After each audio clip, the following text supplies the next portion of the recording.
Machiegni nyakura moge jwangen gono marani iriyo makare weche manyien makawuono ma tarik 26 dwe mar 9 higa mar 2024 kamoro moro midio weche manyien mag migago bende kikawo migago mari en geno marani iriyo eyo makare kawuono kaka gin weche manyien moiko ni mo okege no mo odhi alanda e gwenge mopogore opogore kawuono waiko ni weche mabende otenore koda mago mangi madhano mago bende otenore koda siasa e kin mamoko arwaki ni bed machiegni koda kae nyaka giko to motelo ne weche manyien magi thund weche. Nyasi mar alama kanyakla obagi ne ringre jopuonjre 21 manowito ngimagi e masira mar mach manowang'o skund primar ma Endarasha Hillside Academy Nyeri. Jatend migawo mar arita ma pacho ka Kithure Kindiki wacho ni ji 42 nowito ngimagi e ng'anyo manobagi kod rowere mag Gen Z. Ka nyaka sani ji maromo 132 pok ong'ere kama nitie. Ka piny Kenya ingo odiochieng' komo nyuol kawuono, kaunti ma Kisumu chako chenro mar nywako joma chuo mondo otel ne campaigns mag komo nyuol.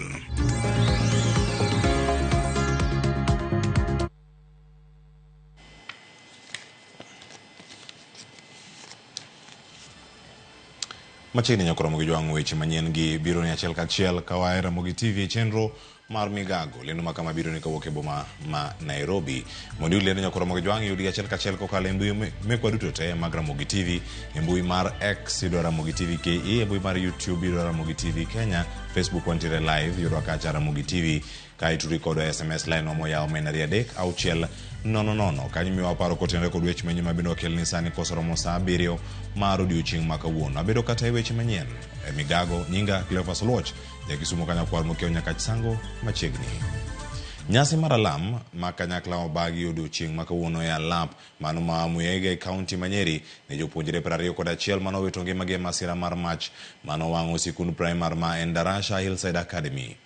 Gie thuolo ni nyaka sani nyakura moge jwang' ochiko kuom 21 dhi nyime kod chenro magi mag iko nyithindgi e miere mopogore opogore. E nyasi no nyithindo maromo 21 manowito ngimagi kendo ne owang' kanyo iwacho nowito ngimagi kaka jochir kod chiwruok. En nyasi manoyuore kod jodito mopogore opogore mag sirkal kamoting'o jalup jatend piny Kenya Rigathi Gachagua. Your Excellency and everybody else concerned here, first of all, I would want to give my condolences to the parents. We have walked this journey with you together, and I can feel how much pain you have because I was with you. Director Kenywa, we are with you, and I really only want to say one thing. It is 21 days since this thing happened today. My problems became a trash under the circumstances. And I felt that God had really a big purpose to prepare me to face the loss that was facing my people. As the government, both at the national and county levels, we've made efforts to provide various support to the affected families. Other players, including governmental organizations, have also been very supportive.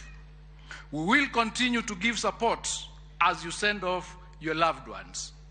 We are acutely aware that this cannot wipe away your tears or take away the unimaginable pain of losing a loved one, especially at such a tender age, when they were full of promise.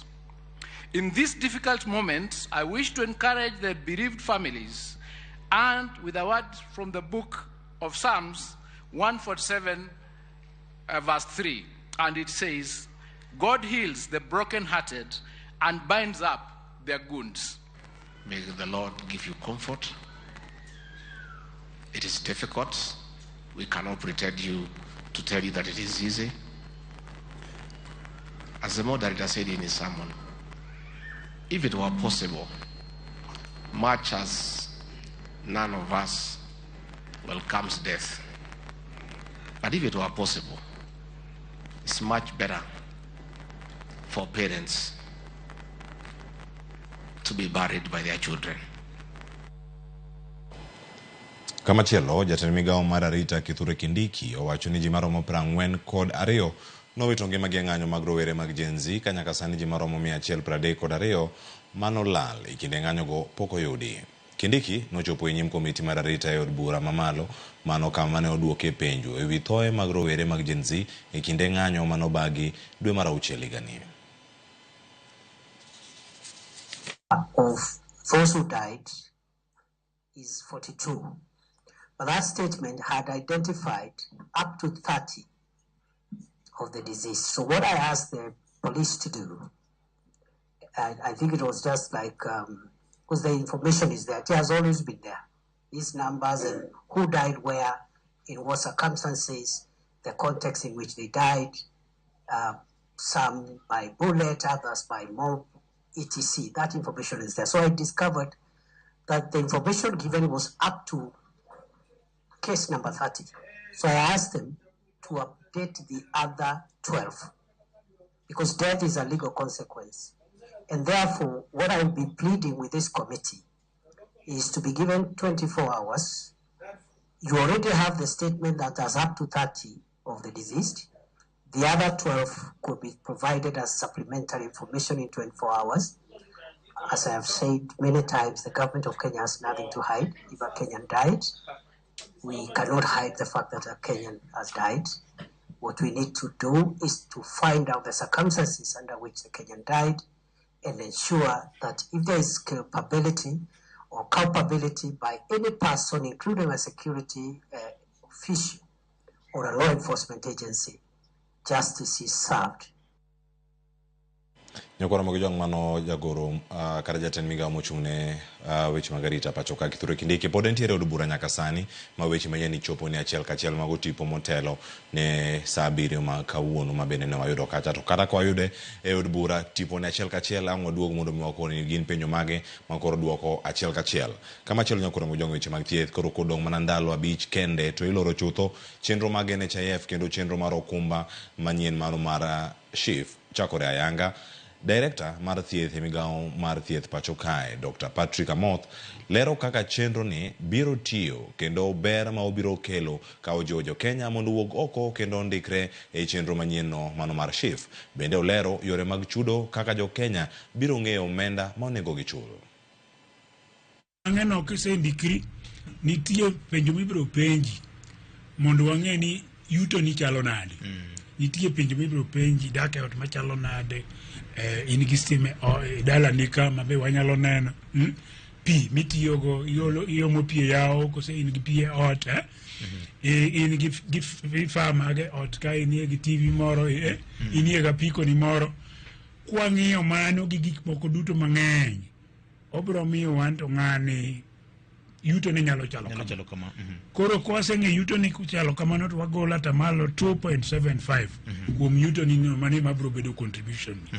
To ka bed ni be watimo mano to wanwang'o ni in ng'ama ok nyal onge gimi nyalo chulo sirikali mabro kawo ting' ma chudo ni momiyo adwana kwa jothurwa wawuog kuom waduto mondo wadhi mondo wandikre. Nyokora mogijwang' mano sigana mokelni kar kanyo kod mago maga mantie kanyo achiel kachiel ang' wayude gi kuku mare chenro mamoko bende madhi bedo kar kanyo achiel kachiel.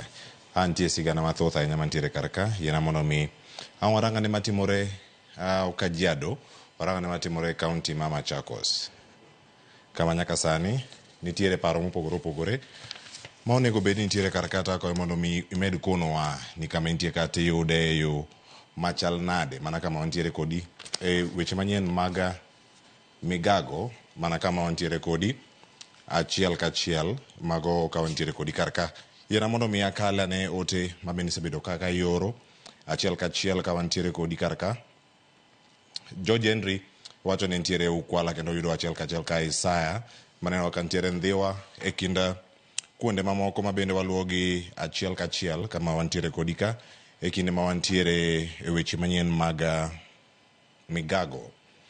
Bende nyakora mogijwang' wacho kani ma Angelique Juma wacho ne ni maradaima kod mamoko bende mantiere ka Joy Bon Martin Senge ma bende ntiere kar ka yago nodhi e kaunti ma Machakos kama yudo kae ni Wavinya Ndeti, mano gavana ma Machakos Wavinya Ndeti, koro dwaro mondo migao mar omenda e sirkal mamalo ochiwo omenda mago mibandho kod sirkande mag counties masiro dongruok ne oganda. Wavinya owacho ni deko mar omenda go osethiro chenro mag tije dongruok mag counties kachel koraka chulo jotich osara. From national government, we are having a bit of a problem. Because if it is not just for our own source revenue, life would have been very difficult. We are getting problem getting the exchequer, and I'm really requesting the national government, waangalie vizuri, counties ziweze kupata pesa, kwa sababu hata kuna counties zingine, kwa sababu pengine exchequer yao iko chini, wamekaa karibu miezi 3 hawajalipa wafanyikazi wao. Mimi wafanyikazi wangu nimelipa up to date. Wengine pengine hawana hiyo nguvu ama ya kuokota pesa ya kuweza kuwasaidia wafanyikazi wao. Tuhakikishe pesa zimefika ndio raia iwache kuumia, kwa sababu maisha yamekuwa ngumu. Kama chelo pinyo wacho mamalo koro ikwayo mondo miyo konyane jopiny e yore mag nyayo chiemo mondo miyo gol oko manore mar bedo kod chiemo ma osemiyo inyierogi e pinje maoko. Joket mwandu e sekta mar pur oro kwayo ne piny owacho mago mag kor gwenge bende mondo miyo nywak lwedo e puonjo jopiny e yore mag pur manyasani mondo okonygi e medo keyo magi.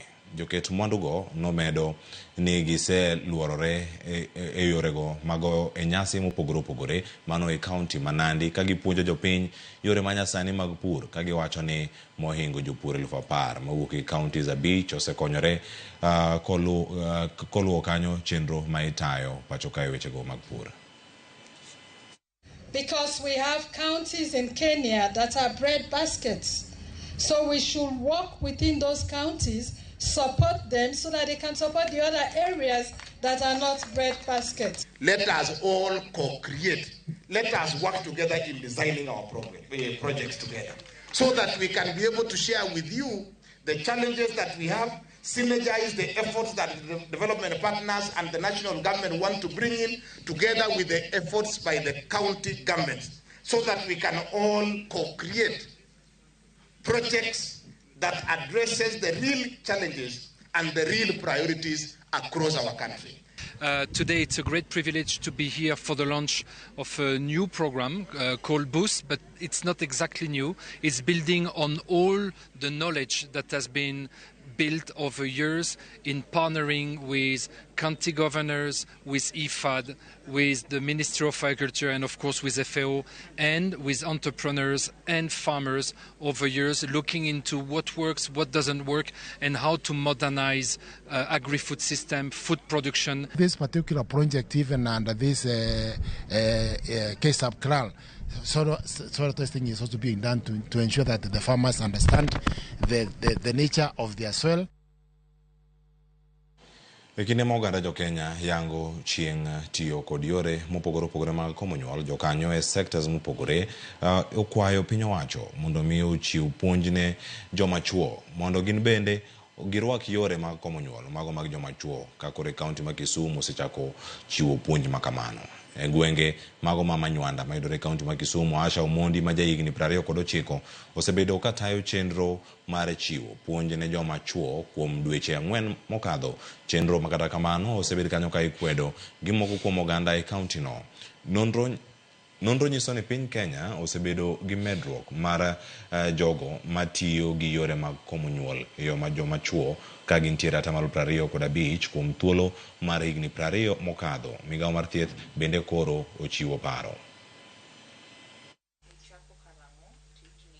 Weche mag pango nyuol nang'eyo mokwongo nakwongo ng'eyo ka ne anti school to but no kakawe ne en gima serious nikech bende pod nantie school pok nang'eyo weche mag keny.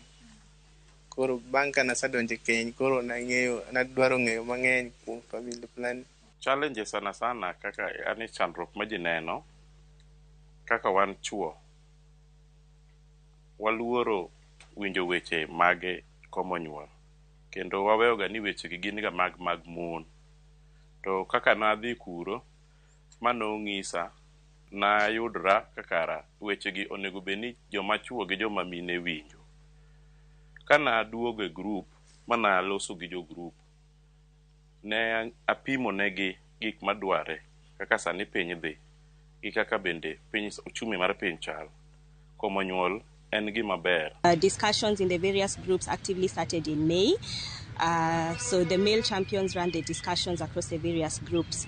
Our target is to empower men with accurate family planning information, to encourage men to have safe spaces of discussion in their households with their spouses about family planning, the uptake, the use, and even side effects. And after that, get our community health promoters and our healthcare workers to actively counsel these couples on family planning. Nakora mo jongi kanyo ka uyo masani ka wadu kulweche mathoth mabendo weko ne santa gero kamara chiri ndik na mondo mikono paro mane mentiere godo weche manyien odiochieng' ma kawuono kae. Sara Singa mar wang' neno West Kanyamkago wacho na asedonjo kendo amor gi migago komo nyuol to ahinya jomoko to ber wacho ni komo nyuol to ahinya wacho na asedonjo amor gi migago komo nyuol to ahinya jomoko nyuola ka paka. Aya, Boniface Augustine wacho ni aneno migago maber kan Saika mano ka Gundo Road mano ka wantie kanyo kod engineer Aiso Ismail mama wa Jen Agus kachel kodaka Otis Agus mago maga Kanyamwaro Tandhiwa kod Nancy Minfidel mano mar Ukula Sindo. Ero kamana enya Selindi Ona semolo kan Kasarani litna sana ni jogo no wito nyithindgi mar Ramula mano jaredo ti wacho ni Ramula Kabondo okete mana kanyo. Ero kamana enya Honorable Brian wacho ni nokentera Mombasa kendo moso chopo ne juduto mar Ramogi TV cheno mar migago wacho ni penjo ma intiere godo en mana niere kaka CS Kindiki nyalo wacho kaka NCS mano ma pacho ka jaten migao ni obila duto ntiere karakato ntie ogana maromo 132 mabende ne ondhi e yo ma ok ni kare. Ero kamano kumote mari Florence Dom wacho ni Cleophas Gimalit ndi ni wito nyithindo 21 ma Florence Dom. Ero kamana ahinya John Mwanje wacho ni unlocked kendo kod kachiel Odhis Jakadiro wacho ni wan kanyakla nyaka giko ka ntiere ka Wino Tiana no news kan tiere wacho ni akiana yuaga litna sana mano gimo luo kar kanyo weche manyien mantie kar ka. Ero kamana nya Steven Otiwa mwalimu bora neno ka ntiere Ragwe School Ochieng Goreti wacho ni haya otema dio chopo eyo makare kan tiene Naivasha mano RFM Wodio Yala wacho ni no ka ntiere Naivasha kende ni chenda chelka godo na yoro ni kodwa kod mathoth mantinya kora mojangi mapachi kotene kod weche manyien mabiro osekelo ni gi mathoth ma pod biro dakika osekalo apaga uchiel tok saa 7 mar odiochieng' ma kawuono. Kik idhi mabor.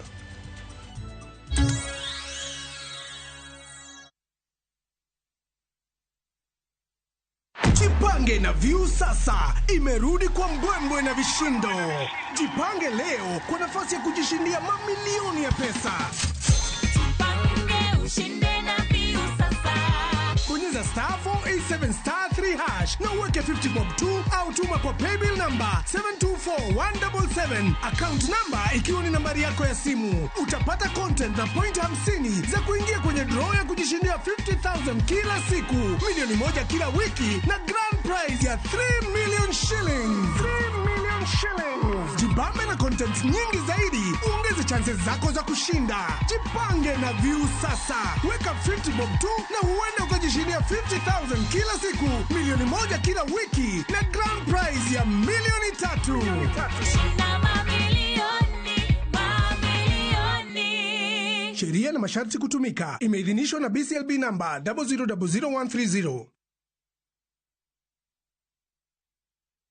Dreaming of Italy, but worried about planning your trip? View Travel has you covered. View Travel invites you on a 5-day, 4-night adventure starting from $1,650. Sail to the enchanting island of Venice, where ancient canals whisper tales of the past. Immerse yourself in the grandeur of Rome, exploring its iconic landmarks like the Imperial Forums. Discover the artistic heart of Florence, a city inspired inspired by the Renaissance as you witness the timeless craft of Murano glass blowing. With guaranteed departures, personalized quotes, and our unwavering commitment to reliability, View Travel is your trusted partner in creating unforgettable Italian memories. Book your adventure today. Visit viewtravel.com or call 0703 254 254.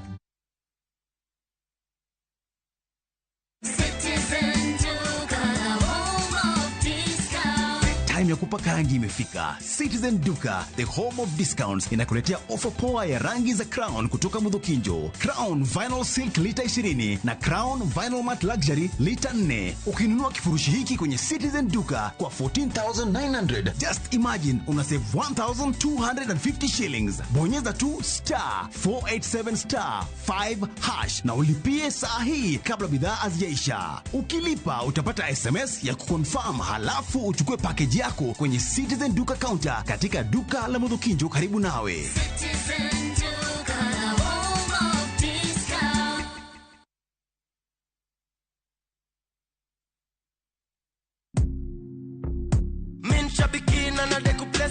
My name is Sebastian Mutuku Wambua from Machakos. I am a retired systems analyst. I'm into 6 months playing, and I was not even expecting to see anything until when I saw that text message, and I couldn't believe it. I got 12 predictions out of 15 on the jackpot. The first person I told was my wife. This is good money. I think it will go far to help myself and a few other people that may be in need. I want to encourage other people. Please go ahead and try your luck. It's always good to try, just like I did. Looking at my win here, Shabiki Minnesota. Thank you, Shabiki. Shabiki Super Jackpot. Ni time yako. Minadai wote twende hivi. Not for persons under the age of 18. Authorized and regulated by BCLPA 671.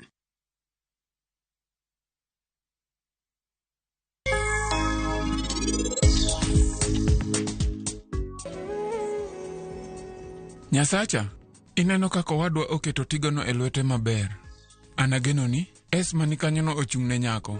Gima ng'eyo kae en ni nyako ni chal moloko Rajvir Janeko. Aneno ka gima ma en love at first sight. Too early to say that.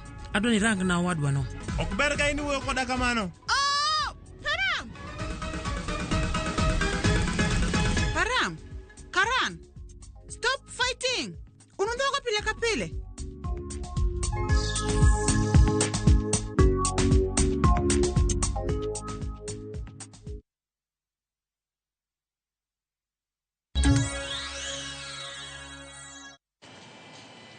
Machiegni kendo nyako romo gi jwang'en moro mara ne pod ikete karka e chenro mara migago.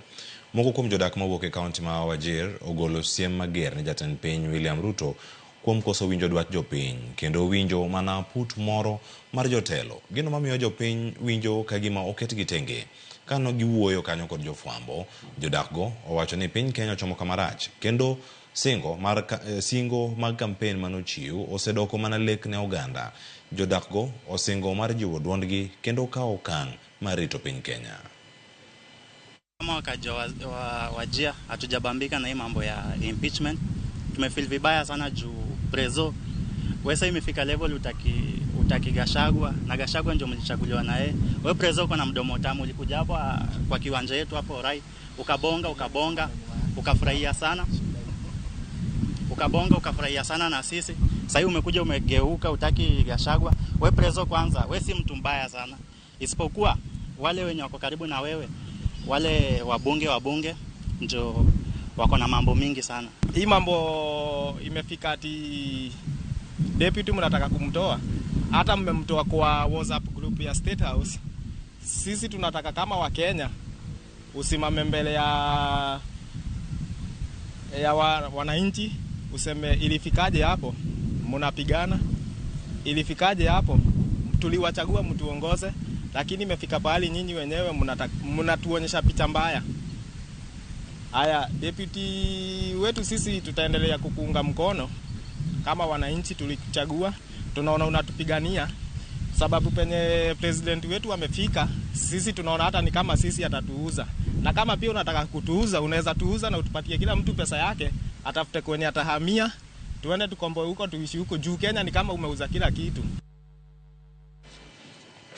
Angodong Kenya kasani kama chabadhane county Manandi jotije manyawawa e sirkand county Manandi maromo 460 yudo fungruok bang' do mag jotich yienegi mondo migi dhi nyime kod tijegi kata obedo ni yande nochungi tich kaka bedo ni gin jotijego mabandia.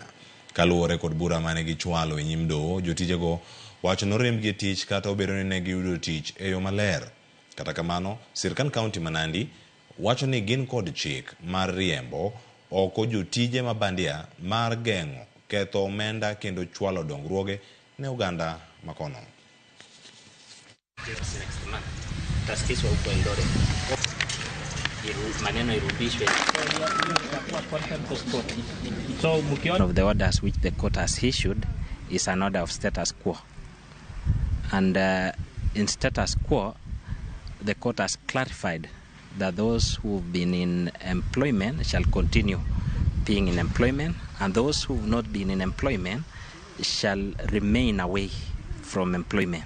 So we'll be having a hearing on the 16th of October so that we know our next course of action. We want more resources to be channeled towards development projects.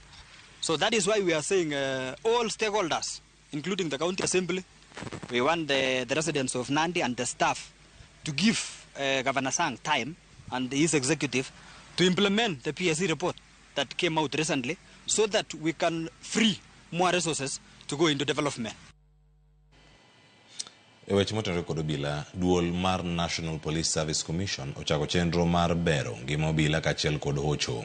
Chenro gi notele kod Dr. Lilian Kiamba, ma en achiel kuom commissioners mag National Police Service Commission. Gigeto chopo ne obila ma osebedo kakalo e midhiero mag tich kata mag udigi, to onge ng'ama osebedo ka winjogi. Achiel kuom gigo ma omi pek oting'o okumba mar thieth kod pesa eri ne obila mane osedhi retire kaka okete chenro mane ochako tiyo e higa mar 2021. Chenro no ochakore gi obila mawuok Kathiani, Machakos kod Kagundo. Igeno ni ibiro sudo nyime kendo ibiro rumo e alwora ma Mwala, Yata kod Masinga. Sub-county polisi ya Machakos kuja kuongea na maofisa wetu wa National Police Service. Tulikuwa tunawaelezea mpangilio na kazi ya National Police Service Commission, alafu mambo ya welfare. Pia tumekuja na watu wa insurance, wale wanapatia police medical insurance. Tumekuja na watu wa pension, ile public service, iyo super pension ya police. Most important, we have raised the level of confidence in partaking some of these issues that have been presented to them, which is going to make life to them in the police service as they offer their services to wananchi to be more easy, and also for them to circumvent challenges that present to them when they are giving services to wananchi. Eseche ma piny Kenya ikore mar chako tiyo gi okumba manyien mar SHA kata SHIF, migawo mar thieth e kaunti ma Kajiado koro kwayo jopiny mondo odhi nyime gi ndikruok gi okumba manyien no mondo okonygi e yoregi mag thieth ka osewito okumba mar NHIF. Jatend migawo mar thieth e kaunti no Alex Kilowa wacho ni okumba manyien no biro chiwo chenro duto mag thieth mana mane chiwo gi NHIF, kendo koro kwayo jopiny mondo ondikre gi SHA mondo gidhi nyime gi yudo chenro mag thieth e kaunti ma Kajiado.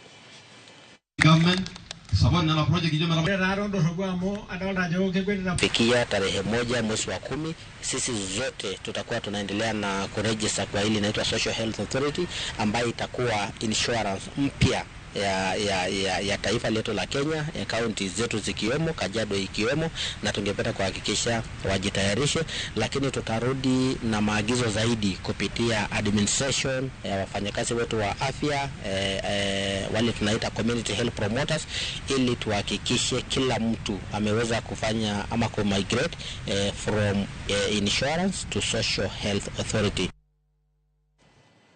Migao mar omenda ochako choko pach jopiny wi lokruok mag chike mano mabiro miyo aguch omenda mar piny owacho teko mar ng'iyo kaka riwruoge mag piny owacho tiyo gi omenda.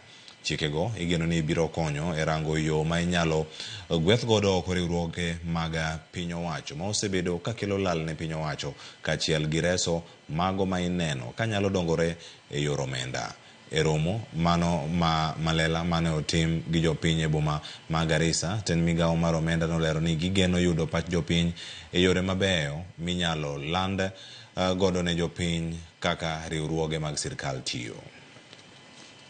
Kenya Airways is an example. But the government has been insisting on giving, bailing out the same corporation year in, year out. Right? Where was that advice coming from? Because you bail out this year, you bail out next year, you bail out the other year. There should have been a lot of questions before the bailout first. After an amendment is made in Senate legislation, then the public should be informed, should be engaged more, impactful, yani public participation, insightful, more engagement, so that they know what is going and what is added. The role, the guideline before which we have sought the public opinion on in terms of their input also provides guideline on how the government will carry out what we call restructuring. Restructuring, of course, is what the government do based on the performance of state corporation. The guideline also provides for where the government will do the bailout, if there will be need for bailout as a result of the performance of state corporation. Osuptal ma Tenwek County ma Bomet ochako ayanga kar thieth manyien mano mar thiedho jotuo mayudo masiche ma apoya kaka yono mar konyo ruyo chenro mag thieth makamago. Kaluwore gi jatend osuptal no mano nitiere medruok ma osebedoe e kwan jotuo mayudo masiche ma apoya ka mano gino makoro miyo en gima kare keto tenge kar timo thieth makamago.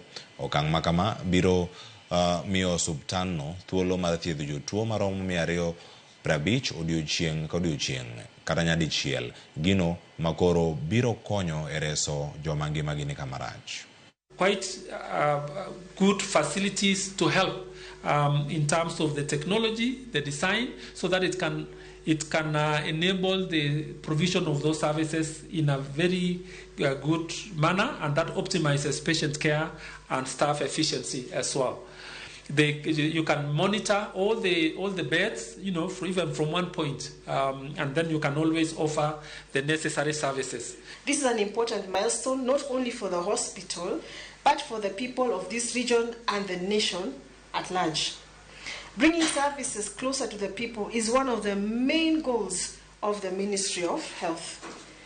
In the ever-evolving landscape of healthcare, the ability to respond rapidly and effectively to emergencies is critical. Accidents and other medical emergencies know no boundaries. Wadhene kaunti ma Kilifi, kama wado kanyo jodak kaunti ma Kilifi osebedo kakalo e midhiero mago mag lwenje, mago mag kit chwech, makoro nyaka sani nyalo buonjo toka sirkal ma kaunti no yao center mano mar konyogi e kinde magikalo e midhiero no. Sirkal mar kaunti ma Kilifi obiro kanyakla kod riwruoge mamoko mondo mi giger center no. Yangore bende ni center no mayudore gwenge ma Fumbini e kaunti ma Kilifi biro konyo duoko chien kwan buche mag lwenje mag kit chwech nikech chon matin ne onge kama joma ne kalo midhiero no ne nyalo dhiye. Center no biro golo kony mopogore opogore koting'o thieth, puonjo wi lwenje mag kit chwech e kind mamoko. Kilifi County has been identified as a GBV hotbed in Kenya, with 30% of the population affected by some form of GBV, from marriage, children, to violence and elder abuse, which has been brought about by the disturbing culture practices such as accusations of witchcraft associated with killing of the elderly. That is why we need to have a rescue center in the county. We've started with the first one. Kilifi is vast, a square kilometer of 12.8, and we believe in each and every sub-county we are going to realize this. This shelter that will go will support survivors of gender-based violence in Kilifi County. Each one of you here has made this initiative a reality. For us men, I only have one message to you. Treat every woman, every girl, the way you'd like a man to treat your mother. Umenielewa? Nyakora Mogejwang, joma chuo mantiere kod tuo mar fistula ojiw mondo wuog oko kendo yud thieth manono mano mar tuo fistula madhi nyime kaunti ma Migori ka oser kod riwruok mano mar Royal Media Services, Flying Doctors Society of Africa, piny owacho mar kaunti ma Migori, Safaricom Foundation kod mamoko. Jambetre Manokoni Maina, ma en jakanyo mar Flying Doctors Society of Kenya, mane owuoyo kanye kaunti ma Migori e kinde mane ochopo eng'iyo kaka chenro mar pim kod thieth mar fistula dhi nyime kaunti ma Migori, ne owacho ni tuo fistula yudo nyaka joma chuo. Maina wacho ni thiedho tuo mar fistula kuom joma chuo ni malo ahinya osuptende mag ji giwegi ka koro ipimo kod mago mag piny owacho. Kaka nyaka sani owacho ni Flying Doctors gitemo mar bedo kod lakteche ma oromo kendo mantie gi lony mar thiedho tuo mar fistula. Mae ne osir kanyo kod jakom mar M-Pesa Foundation. The public hospitals, because it's cheaper, because to do or to repair a fistula costs about 40,000 in the public hospital. Private hospitals are expensive; it's about 140,000. But if men come up, it's not only for women and men. If men come up and show such signs, we also take care of them. We have a number of doctors and nurses right now. We like to concentrate our efforts on issues of health, particularly at the base, as you said, Your Excellency, maternal and child welfare and health, because that's the area where life basically begins. Machal kamano en thieth ma yudo tek ahinya nikech kidhi e osuptal ma chuni ni nyaka ichul to ibro dwariri pesa manyalo gik Ghana 200,000 to kibire public facility kaka magwa gi to nyalo garimoi siling 1000 kata 40 kata 50. To foundations ariyogi to gi Flying Doctors oyie ni gichung' e garama mar thiedhni ma jok mithiedho sani ok gikaw pesa irgi kata chiel. Nyakor Mogejwang koro winjo tuo mar fistula mako nyaka chuo bende. Koro guro wako udhi pim dhi nyime sani e osuptal mano mayudore e kaunti ma Migori koser kod Royal Media Services e kind ji mamoko mantiere kanyo. Kamachielo kaka achiel kuom yo mano mar kungo talanta, rawere manigi talanta mar goro obedo e piem mano mar nyisruok talanta magi mano bagi e boma ma Naivasha e kaunti ma Nakuru. Rawere mane ochopo e piem no wacho ni gitiyo kod piem makamago kaka yo mar kungo talanta kod kido magi. Mabende piem makamano kelo kanyakla oganda mawuok e dhoudi mopogore opogore kokalo e ote mawuok e gigo magigoro. E kinde nyasi no sirkal okwa mondo oyang talanta mar goro mana kaka tich moramora. Nyasi no mar ndalo ariyo nokelo kanyakla jogoro mopogore opogore mondo ginyis talanta magi. Tunashukuru sana, at least tuko na hiyo freedom, at least Kenya tumepatiwa freedom ya kuji-express as an artist, na hii pia ni job creativity, because whatever we are doing, kuna wale upcoming wana admire what we are doing, and eventually wanakuja wakiwa na hopes. And we celebrate graffiti, especially matatu graffiti art, because it's a vital and a legitimate form of art. Kora Mogejwang imbe chore gimoro machiegni kodi kanyo ipo mano talanta manyalo kelo ni yuto. Piny owacho oseketo tenge omenda maromo $68 ma idhi chul godo jogo mane ochiwo lopegi ne piny owacho mondo ti godo e gero kar pur mano mar Lower Akuja Irrigation Scheme e sub-county Manyatike County ma Migori. Mae report ma ogol kod apisa maduong' e migawo mar pur makoro mano ma kone mikuo e pi e puothe kata irrigation. Jafwambo marwa Joe Juma miwalerno. E kinde limbe mare kaunti ma Migori mokalo, Jatend piny Kenya William Ruto ne osingo ni piny owacho mare dhi chulo jogo eko mane ochiwo lopegi mondo koro tigo e gero kar purno maluwa kuja irrigation scheme.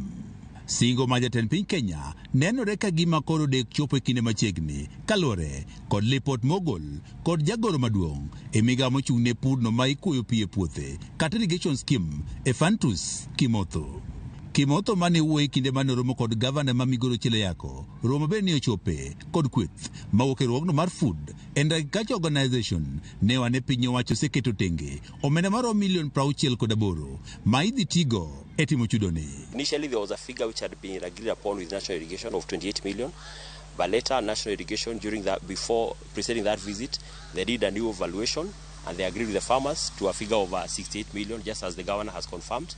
The 68 million comprises of 1,400 people who are supposed to be compensated. Gima odong en mana moro kod duol no mochwechego mag lope maonge kaka National Land Commission mondo koro limgego mag nyatike kendo koro yang jogo eko ma onego michudoni kapok otim chudoni.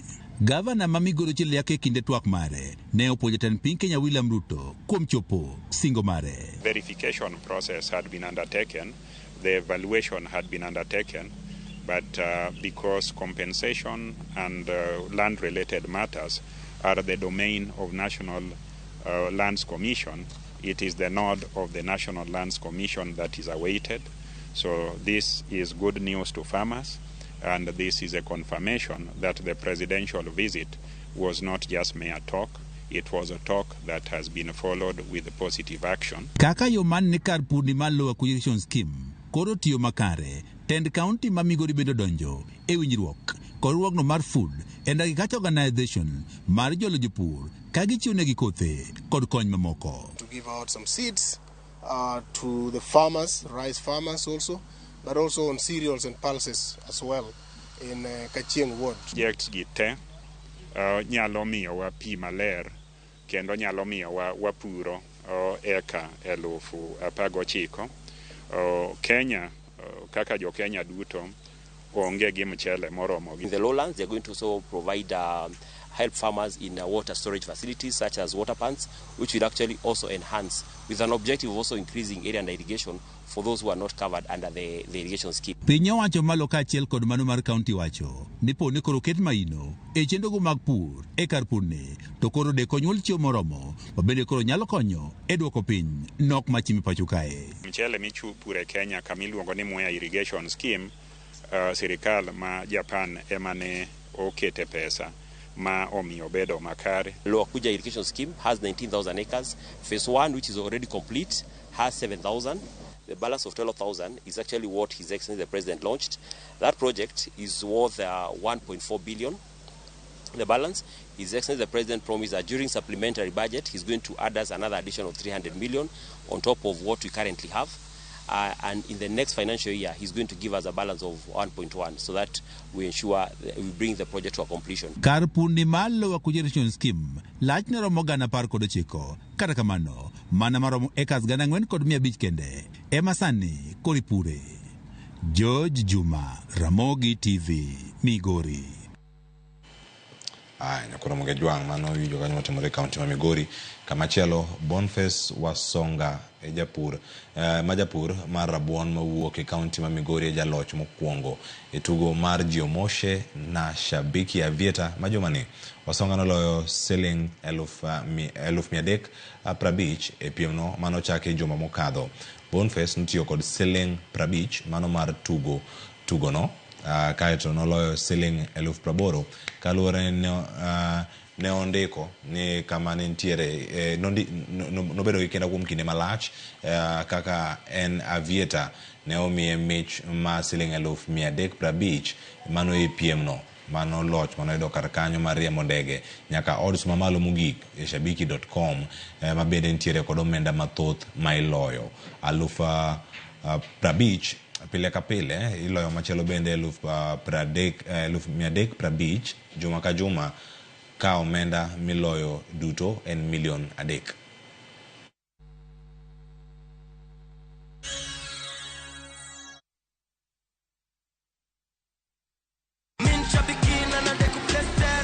Ate, huu mwezi usiache life kuweke kwa kona.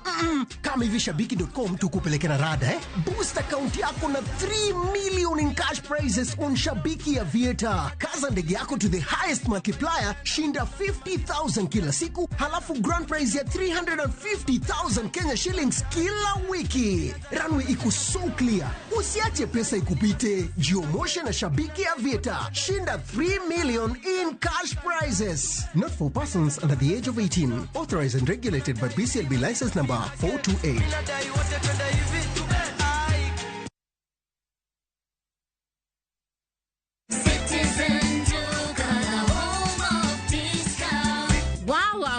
Wow. To all the lovely ladies out there, Citizen Duka, the home of discounts, inakuletea the lovely lady package from Quickmart yenye iko na mahitaji yako yote ya kila siku. Dettol soap 75 grams 2-pack, 550 down to 399. Vaseline Cocoa Glow Lotion, 570 down to 399. Dove Roll-On Original 50 ml, 475 down to 285. Always Maxi Thick Extra Long, 189 down to 169. Packing bag, 40 shillings. Ukinunua hii package yote ukitumia Citizen Duka, utalipa only 1,292, meaning utasave 542 shillings. Piga *487*5# na ulipia saizi kama vitu bado ziko kwa stock. Ukishalipa utapata confirmation message, meaning unaweza kwa any Citizen Duka counter ya Quickmart and you get to pick your products. Unangojea nini? So ulipia saizi ndio ufurahie discount yako ka stock bado iko. Citizen Duka, home of discount.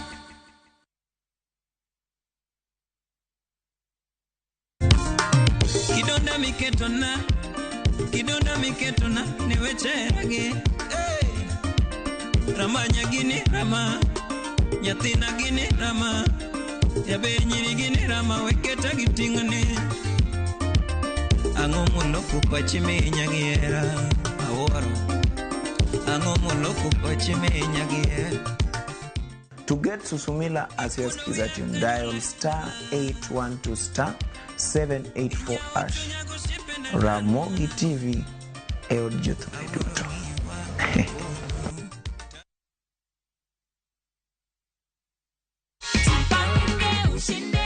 Vile naweza sema ni Mungu. Ni Mungu, si ndio? Ni mkulima.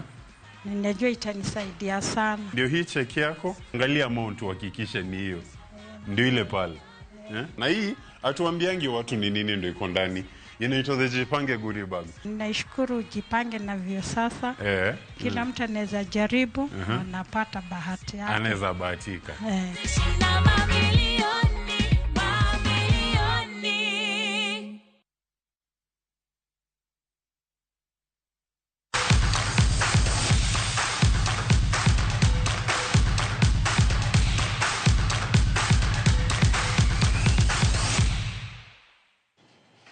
Macheni kina nyakoro mo jwangen moro marani podikete karka chenro mar migago machigni weche mag tuke.